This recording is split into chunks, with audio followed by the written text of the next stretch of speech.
Welcome in America. It's hard to believe, Tate, but I have a perfect bracket. Would you believe Yeah, that? I can't believe you did it again. A perfect bracket. Once again. No red Sharpies over here. Day one of the NCAA Tournament, the 2022 NCAA Tournament is in the books. The first half, the first session, I don't want to say we were without madness, Tate. I just want to say the second session, it's fair to say, delivered a little bit more. Yes. There is one big story we are going to lead with. It is the Kentucky Wildcats losing to the St. Peter's Peacocks Woo. in what I'd have to think about it. I'm going to have to sleep on it. But if you wanted to argue that this was the biggest upset in the history of the NCAA tournament, I would not stop you. And I understand that's insane. That's insane. You're saying a 16 seed beat a 1 seed. So I probably would go with that one. But they're just arbitrary numbers. We know the seeding's like, Yeah. like the seeding.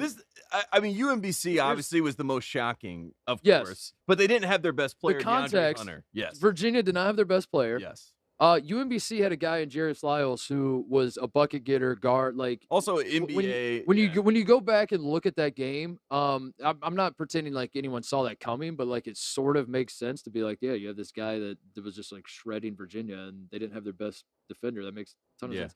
Kentucky had everybody on the team today. Which the question is, what was the percent of Ty Washington and Severe Wheeler? Because we saw throughout the year, whenever Kentucky lost, those guys weren't 100%, but today they seem to be 100%. And the thing that stood out to me about what like made this so insane is that St. Peter's. This is not like even last year, like Ohio State losing to Max Asmus and Kevin O'Banner. Those two dudes did that every single game. Like apparently, And O'Banner's at Texas Tech right now playing for like our the people school. that followed Oral Roberts were like, no, they're actually like these two dudes are good. I don't think it's not like I'm not saying that people thought they were going to beat Ohio State or that people thought UMBC was going to beat Virginia, but it's like you rewatch that and you're like, it kind of checks out. Yes. This feels to me like a game that we will revisit for a very long time, and it will never make sense, really. Yes. These St. Peter's dudes, Daryl Banks, 27 points. 27 points.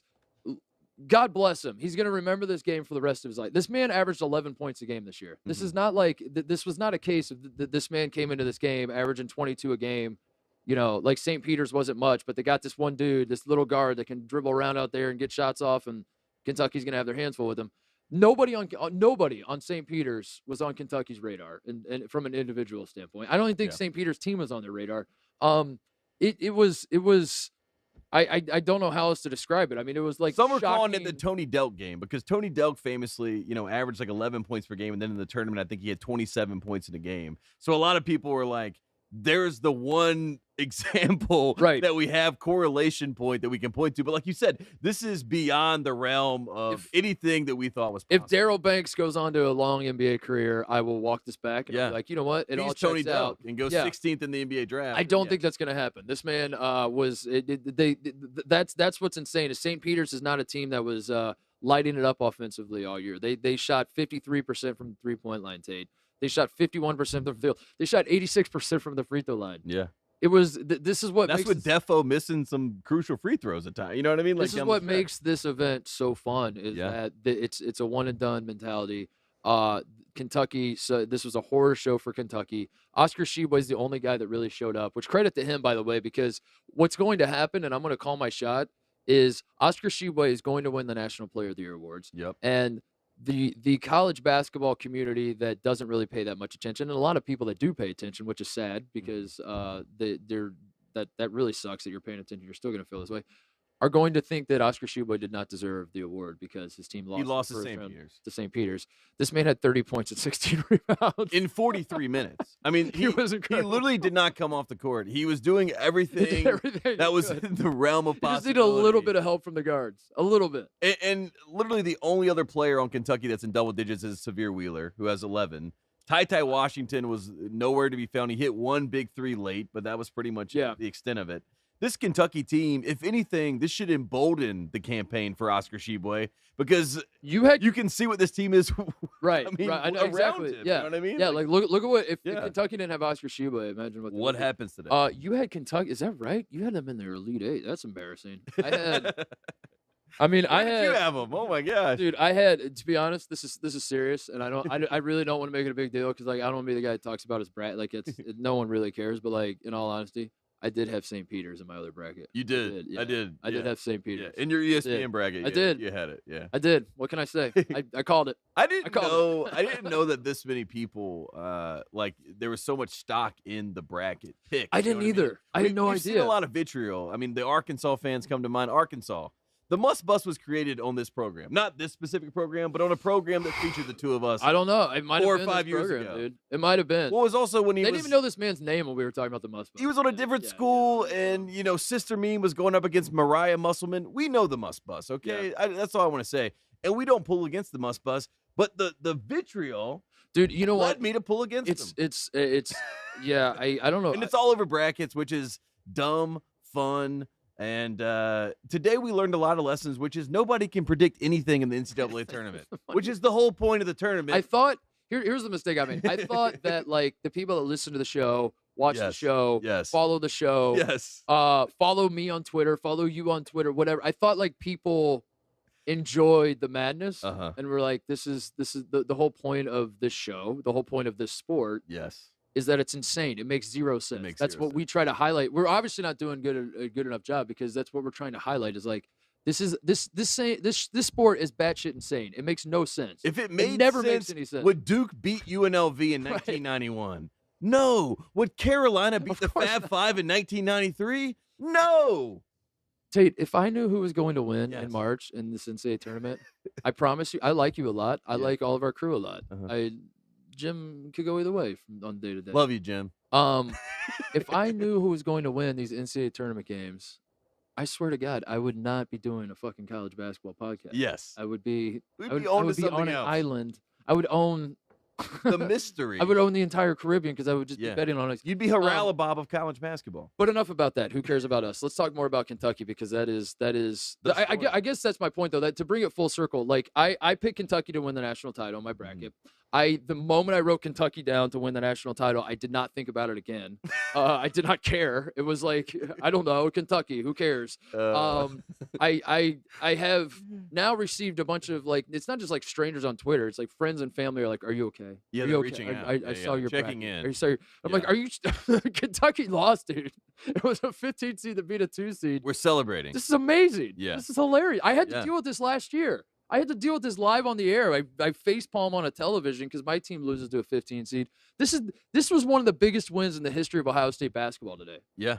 And we didn't even play. No, it was great. It was great for the whole... Are you kidding me? I love this. I'm going to do it next year. I'm going to pick Kentucky, and I hope they lose in the first round again. For the 15-2 drama of it all, it is great for Ohio State. I have a headline for you that I want to read because on the show, we have the Duffy Awards. We do the headline of the year. And this is from the Wall Street Journal. Respected. Okay, go ahead. Wall Street Journal says, Kentucky is still a place for one-and-dones. For years, that meant talented freshmen exiting for the NBA after a single season. In 2022, it means a shocking one-game exit from the NCAA tournament. Oof. So the fool, first off, my God, Wall Street Journal, tone it down a little bit. Oof. But second, this whole moment in time feels like a referendum on the John Calipari era. How would it not be? Which is wild to me because John Calipari has never had a game like this where he has been colossally upset in the NCAA tournament. This is not what he does. The arc of John Calipari is that he gets to Kentucky. He reinvents the game. John Wall, Boogie Cousins. He gets all these recruits. It's he ushers in the one and done era for real. Changed everything. The one and done era probably started actually with loading up on one and done classes. I would argue for me, I'm biased. Yeah. Probably with Thad Matta, who went to the national title game. Greg Oden, Mike Conley, and Daquan Cook. Yeah. Whatever. That's not how the history books write it. They say John Calipari when he took over at Kentucky. That was sort of the start of the one and done run.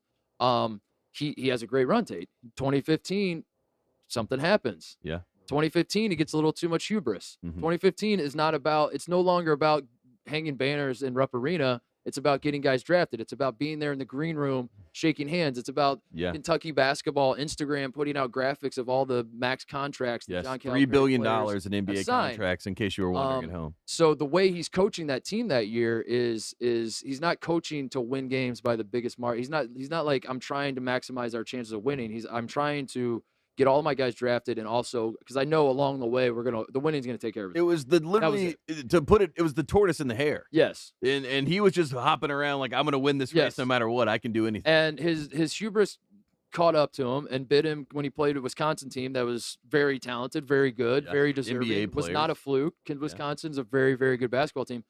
And from that moment in time, if you talk to Kentucky fans, and God bless you if you do, they would tell you that like that was sort of like it something changed. Like the way Cal handled things changed. Like, it's not to say Kentucky hasn't been the same program. They've had some heights. 2017. They went to the Elite Eight with when Luke May hits the shot. You know, easily could have won the national championship that year. That was Elite Eight, right? Yeah, it was Elite Eight. Yeah, that was the Elite Eight game to go in to Memphis. The Final Four. Yep. Luke May hits the shot. So it's not like Kentucky's been a failure of a program. It's that was 5 years ago. It was that was 7 years ago. The 2015 team. Have they been to the Final Four since? No, they haven't. And and I think Kentucky, there were questions around, and they kept having good teams. They lose to Luke May, whatever. Finally, the thought was last year the one and done thing had bottomed out. Yeah, you missed the tournament. All right, where's Kidney Payne? Was a lot of the conversation. Yes. Yep. We lose to Louisville. You missed the tournament. Hit the reset button, and John Calipari says we're going to stop doing the one and dones. Let's do the transfer thing. That's the new thing. That's what guys are doing. They're going in the transfer portal. You're getting all these. And he wanted everybody in the portal. He wanted Kofi Coburn, Oscar Sheboy, everybody. Severe Wheeler. This is how much John Calipari committed to the transfer portal. He had Oscar Sheboy, who's going to win National Player of the Year this year. It's going to happen. I'm sorry, America. Yeah. It's going to happen. And it should happen. And it should happen. He's deserved. It's amazing. Yeah. He had Oscar Sheboy already committed. Not only already committed, he was already in practice. Already at school. Yeah, enrolled. And he was trying to get Kofi Coburn to come with the Illinois assistants, Orlando and Tingua. Yeah, I mean, still like trying. Yeah. But that was to the point. Like John Calipari was like, "I got this, Big Blue Nation. Worry not. We're gonna do the transfer move. Yeah, and we're gonna fix everything." And Kentucky was good this year. And he did. He did at some level. Fixed it. Yeah, it was all good. Stop.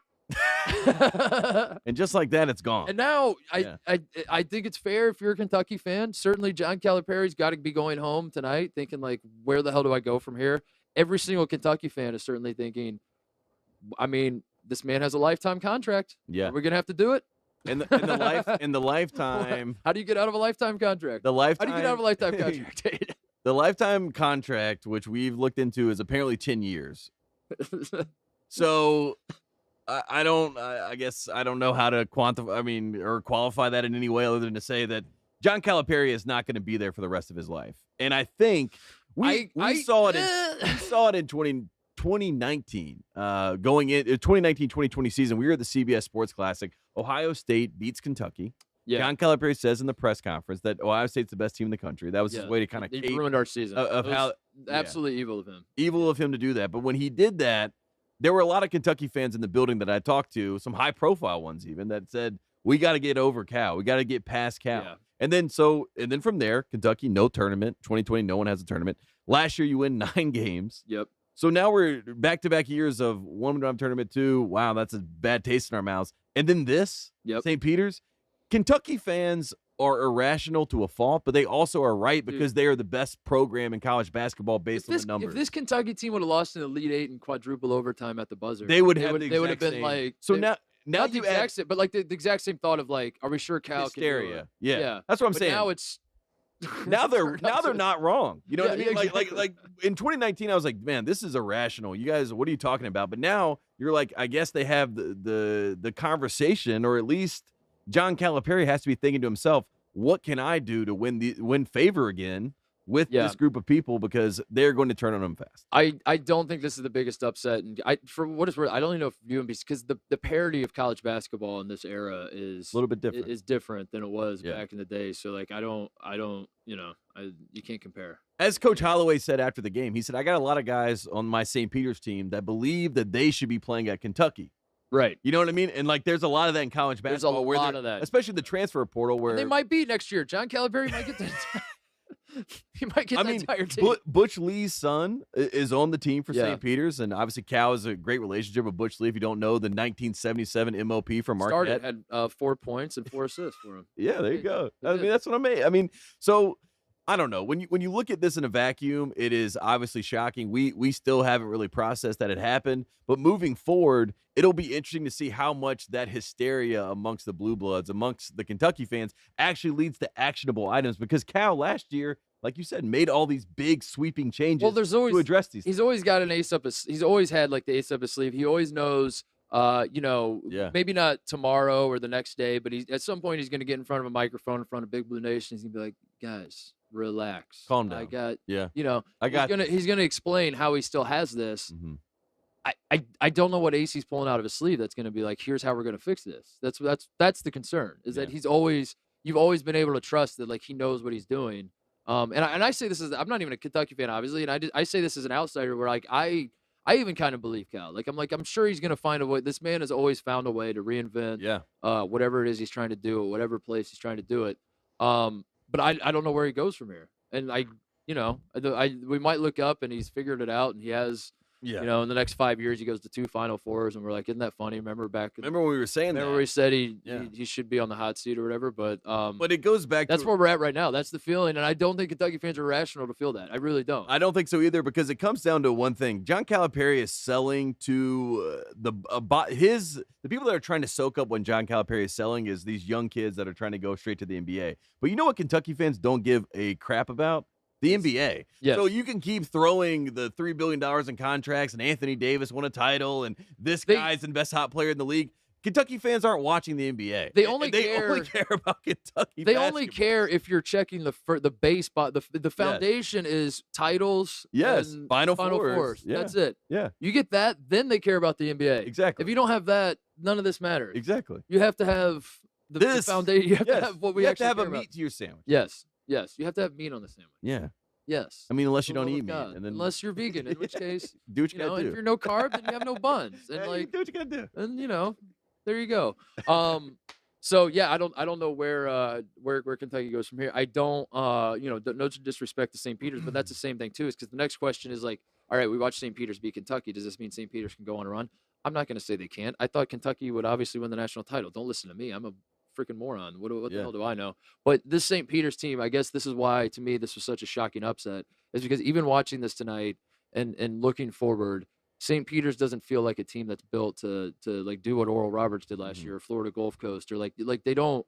Maybe they will. They felt like they played out of their minds, which isn't to say it was a fluke. It's just like how this event works. That on the right night at the right time, they came together. I'm sure Kentucky's guards, their buttholes were getting tight as the game was getting closer, and it was coming. And St. Peter's was absolutely loose. They played with nothing to lose. It was amazing. When they went to overtime, there was a sense. I mean, if you watch a lot of basketball, you would suspect that the team that's the 2 seed goes to overtime. Oh yeah, I mean, they take a sigh of relief. They say it's okay. We got this handled. We're the better basketball team. We got 5 more minutes. The thing that shocked me the most was that St. Peter's seemed pretty content to go to overtime. They seemed ready to play. They wanted to play. They wanted Kentucky to squirm. And Coach Cal, I mean, there was one time when they came to the huddle, he just was yelling, "What are you doing?" Right. It was like that broken. But what is happening? But if you're a Kentucky fan and you're seeing that, and your coach looks so helpless, yelling like, "What are we doing?" Like, you know what I mean? It wasn't the DNA of this upset feels so. That's what I mean. It feels different than even. Like watching Ohio State last year, the feeling wasn't like we have no idea what we're doing. The feeling was like Max Haspus and Kevin O'Banner can't miss, and it turned into like an NBA jam. And they're running like a 2-man game on us. Yeah, and it's like, honestly, I'll say it. Like if we played Oral Roberts again and those dudes play like that, I don't know how many times we're beating them. Like they were unbelievable. And so, like, I came away from that game just feeling like, this was the March Madness gods chewed us up and spit us out. That's the way it works sometimes. Well, even Loyola last year, when Cameron Krutwig did what he did to Kofi Coburn, I mean, there was an argument to be made that Loyola wins that game 7 out of 10 times. You know what I mean? Not all upsets are the same, is what I'm saying. And this upset, that's what made this so shocking to me, is that Kentucky had no answers for it. Like, they looked completely lost. I get that they played like ass in the SEC tournament against Tennessee, and like they're. But that was because of shoot around. A lot of they didn't have shoot. Did they have shoot around? Did they have shoot around? That is the question. Did they have shoot around tonight? Because if they didn't, don't know. How much do you buy into the ball? By the way, there's a lot of talk about the new NCAA tournament ball sucks. Yeah. Well, and Iowa, I'm sure would agree with you. Maybe we could talk about Iowa. We could talk about that. I just, the ball itself. I mean, you look at it and it doesn't look great. It doesn't look like even the way that it's bounced. I've seen a couple guys like even Note was bringing the ball up tonight. and like how high the ball is. I'm like, take some air out of that ball. Like, why are you playing with a rec PE ball? Like, what is it does happening? look like it looks like a suspicious ball. And you know this when you would play somewhere else, high school, whatever level, and you see that the other team would have a Wilson basketball. There was like, as a shooter, you're like, yes. But it was the Wilson evolution, the revolution, or solution, whichever. Yeah. But like, whichever evolution is my favorite. There's two different kinds, and one's a good one, and this is the other one. Yeah, well, I don't know what this ball is. This is like a evolve. Disavow the ball. Yeah, I'm done with the ball. We as a show are anti this ball. Should we say? We should put our let's say down that. and say, I don't like this ball. Too orange. Too bouncy, too plastic. I'll put it this way. If your team loses in the NCAA tournament and you want to make a case that it was the ball, bring your case to us. We will represent you. We will be your we will try. We will examine the balls. Yes. We'll examine your balls and we will take the case to court.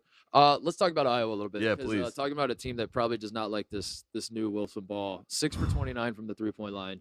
This was the shocker of the morning session. The morning window. Yep. But like, not a shocker in the sense that it's a 12-5 upset, and I guess like why is that surprising?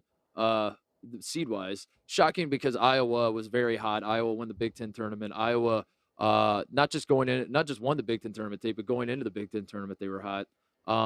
Keegan Murray is going to be a top 10 pick. He's a first team All-American. There's two of them. One of them's left-handed. So there's a lot to talk. I believed in Iowa, and Iowa in my Elite Eight. You believed in Iowa as different from last year's Iowa team. I thought that this team was going to be in a game in the NCAA, which last year was a perfect example where Oregon, we can't change the way that we play. We are going to lose this game, and we have no hope. What I thought this team had was like, oh, they're playing this way. Let's make adjustments. We can play that way too. Oh, we need to slow the game down. We can play that way too. I like the versatility of this Iowa team. What I didn't like is the fact that they couldn't throw it in the ocean. Yeah. I mean, this was an anomaly. Again, not every upset is equal. The Iowa team last year, they play Oregon 100 times. They lose 100 times. They honestly might lose like 95 times. It might be 100. It might be 100. It might be 100 because I've never seen something like that where it was like, wow, these are athletes and these are I don't know what this is. The thing that broke Iowa against Oregon was unfixable. It was never going to be fixed. Yes. That's just the way it was. That was that team. Yeah. The thing that broke Iowa today against Richmond. Now, part of it was Iowa didn't guard. Yes. But to me, Iowa guarded like just about as well as they've guarded all season, which is to say like not great, but like well enough that like, if you're not 6 for 29 from 3, you probably still win. But they're going to outscore you. That's Iowa's game. Yeah. Iowa's game's like we're going to make shots and we're going to win this game with our offense. And they did not make shots. Boy, did they not make shots. Oof. Was it 6 for 29 from 3? And, Patrick McCaffrey, I think, hit 4 of them. 4 of them. Yeah. So the son of Fran McCaffrey hit 4 of the 6 threes for his team. Jordan Bohannon, who's second all-time in threes made in college basketball behind J.J. Redick, only 2 threes behind him. So he could have easily passed J.J. in this game. Makes one. Murray had one towards the end of the game. They're down 3. He shoots a 3, and he missed it by like 12 feet. Got fouled. Oh, did he? Is that what it was? I think he got fouled. Was that? Oh, that's what the Iowa fans. The Iowa fans have told me he got. Is that what happened? Yeah, that he got. That's what I saw. Oh. Yeah. Yeah, that's interesting. I really do feel bad for Iowa fans. I feel bad for Fran McCaffrey. Nobody the refs were horrendous against Iowa, but anytime the refs are you're affected adversely by the refs, but you also are playing worse anyway. Yeah, you get no sympathy from anybody. Of course, you're already being outplayed, and then the refs like pile on top, and it's hard for me, even me. Like I saw Chris Murray get fouled, and I was like, that's definitely a foul. That changed the outcome of the game, possibly. Don't care. Iowa got your ass kicked today. Also, we're not Jacob Gilliard's running circles around you. We're not going to bail you out because you guys are just jacking shots. That was the other thing. I mean, Iowa. The mentality. It's like you see a shot, it won't go in, but you've made it a million times. You keep trying to chase that. I mean, it just felt like Iowa was pressing the entire time in this game, trying to find something. And you talked about St. Peter's. We don't know what they can do moving forward. Richmond can win and go to the Sweet 16. Like, Richmond is a really good basketball team. Gilliard obviously had a great game. But, I mean, across the board, Mooney coached a great game. So it sounds like you're counting out Providence yet again. No, I picked Providence. Wow. I picked Providence. Everyone look at that. I picked Providence. Dude, why would you pick against Providence? All they do is win. Yeah. Except when they don't. I really like... If you take out the times they don't win... all they do is win. Yes. Remove all the losses, literally all Providence. All the blowouts by all Creighton the blowout that losses. I saw in person. And all they do is win. But I like this Richmond team. I like Tyler Burton. I like Gilliard. I think that they could really make a run to the Sweet 16 and be a team that Kansas is going to have some trouble with maybe in the Sweet 16. Whoa. Kansas is going to win. Going down that road? No, I'm not going to go down that. But I'm saying Richmond's a good basketball team, and it's different from the St. Peter's conversation where it's like, I'm not blown away that Richmond beat Iowa. I'm blown away that Iowa shot so poorly. Yeah, but I also respect the fact that Richmond is a really good basketball team. Right. And they're going to be a force to be reckoned with, especially in the next round against Providence. Yeah, again, this was, I had Iowa going farther than maybe, not even farther than most. Like, everybody was on the Iowa train. Yeah. But Dickie V, for the people at home, had Kentucky playing Iowa in the title game. And we don't make this stuff up. I mean, that's wild. Yeah. But he's not wrong because both those teams could easily be there, and that's the beauty of this tournament. That's the whole point of madness. And when you asked us earlier in the week, what is it going to look like? Did I think Iowa was going to go 6 for 29? I did not. Did not. I did not. But what do we also think? Chaos. This is chaos. This is chaos. Welcome to chaos. This is absolute chaos. What Murray State San Francisco was Great game. A freaking great game. We just got done watching that. That went to overtime.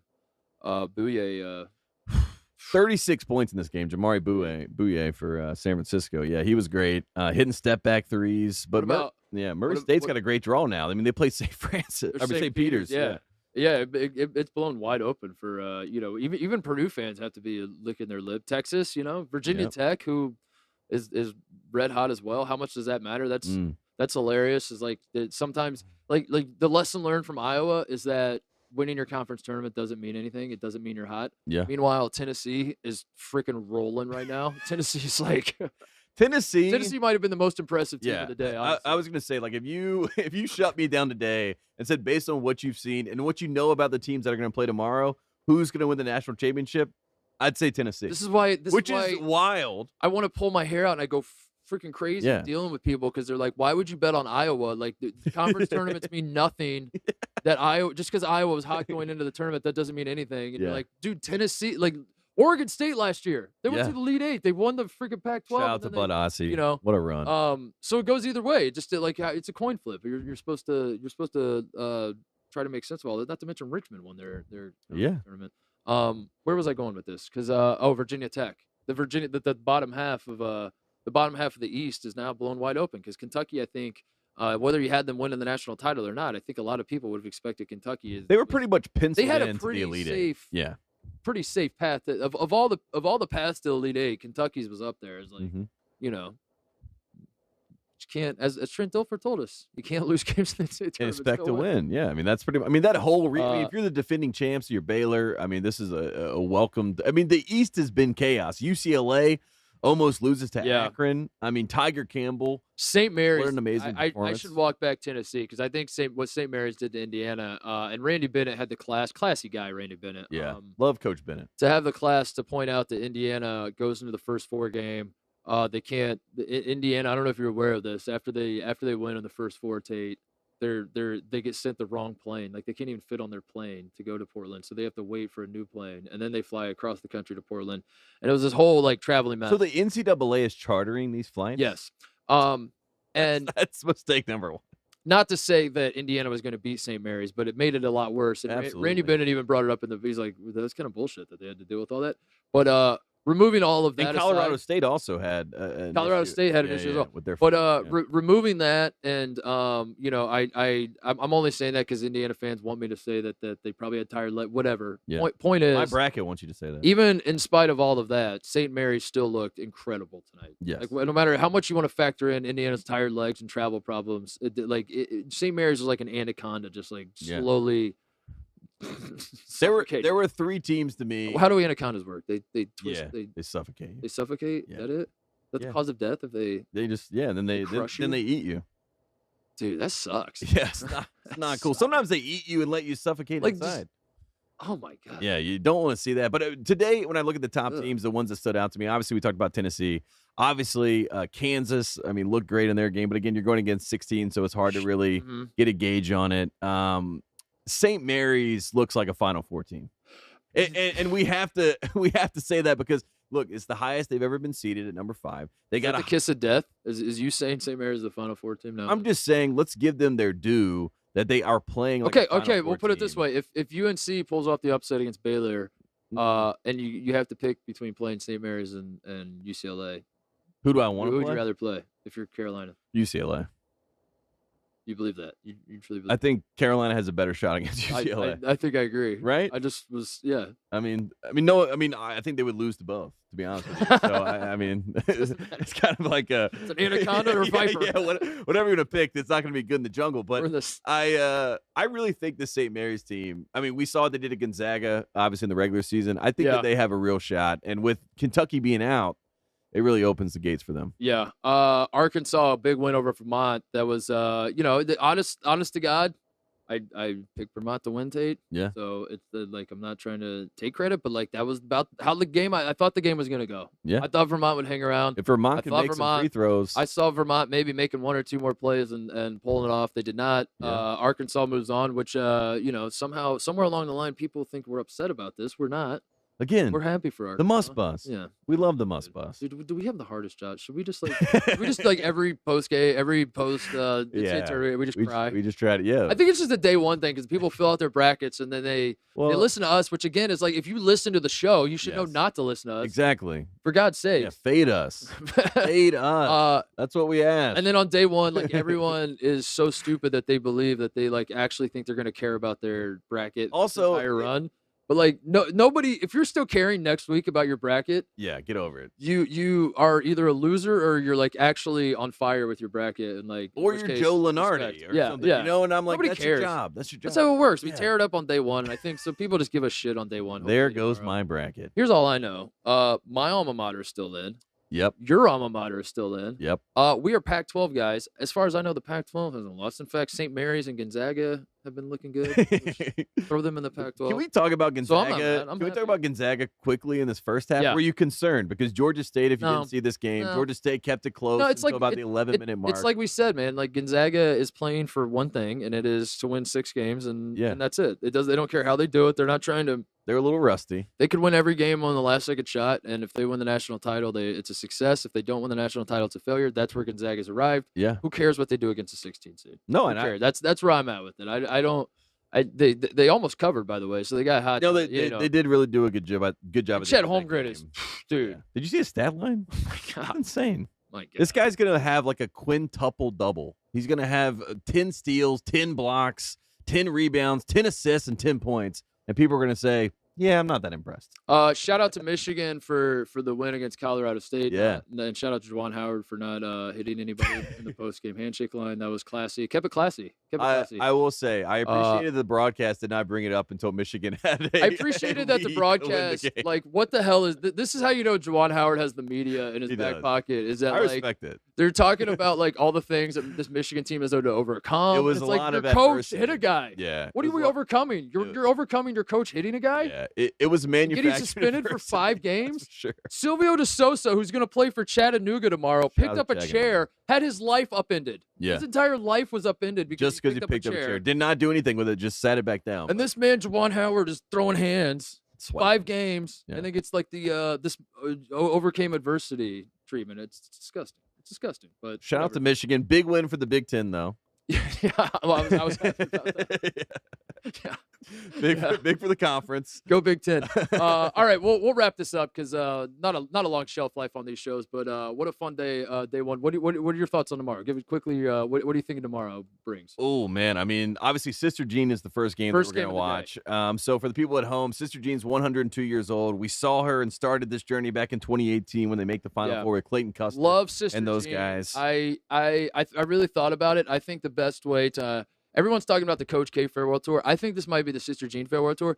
I think Loyola really might go on a Final Four run, Tate, and I think there's nothing that can go wrong. And this is Sister Jean's time, and that's just the way it's going to be. And what could go wrong? Who could stop them? Is there anybody who can stop them? I don't think so. Yeah, I don't see how it's going to happen. So. Congratulations to Loyola because that's going to be a fun ride we're about to go on starting tomorrow. I know. I have two other bold predictions. What? One, LSU is going to prove to us that they are a better team without Will Wade. Mm-hmm. LSU is going to win this game. They're going to play great defense. And is it going to be a muck fest? Because I thought St. Mary's, Indiana was going to be a muck fest. St. Mary's was like. I just think this LSU team, we're going to see their defense, and everyone's going to go, do we have a Steve Fisher on our hands where LSU can make a Final Four run? Because they do have a lot of talent. So LSU is the first thing that's going to stand out to me. And then the second game that I'm excited to watch, my must-watch game of the day, Michigan State versus Davidson. Going to be a great game. That is the Foster Lawyer Bowl. That is my. I want to get out ahead of one thing. Yeah. Because the haters. This is the message to the haters. UAB. So I picked UAB to beat Houston. Houston invented the fraud power ranking in this program. You know how I feel about Houston. Mm-hmm. I want to be clear. I don't believe in that pick. Houston's going to win. Okay. Okay. So like if UAB does upset, I picked Houston, so Houston is going. I want to be clear. If UAB upsets Houston and I try to take credit for it, stop me. Yeah, do not. I only wrote down UAB because I'm committed to the bit and I didn't want to pick Houston. But Houston's going to win. So I just want to get ahead of that when Houston fans are like, you said we wouldn't win. I did. I literally just said it. The game hasn't tipped off. You guys are going to win. I'm committed to the bit. I have one more thing I want to get ahead of before it comes back and burns me. I know a 4-13 upset is going to happen, and it should have been Arkansas-Vermont. Should have been Arkansas-Vermont. But it's going to unfortunately be Chattanooga, Illinois. It almost was UCLA-Akron. That was a great game. Providence-South Dakota State was a great game. Yeah. It should have happened today, and apologies it might happen tomorrow. And I mean, what a terrible draw for Illinois. If they do lose this game, it's because of the odds, not because of this team. What about Carolina? We want to say anything about Carolina?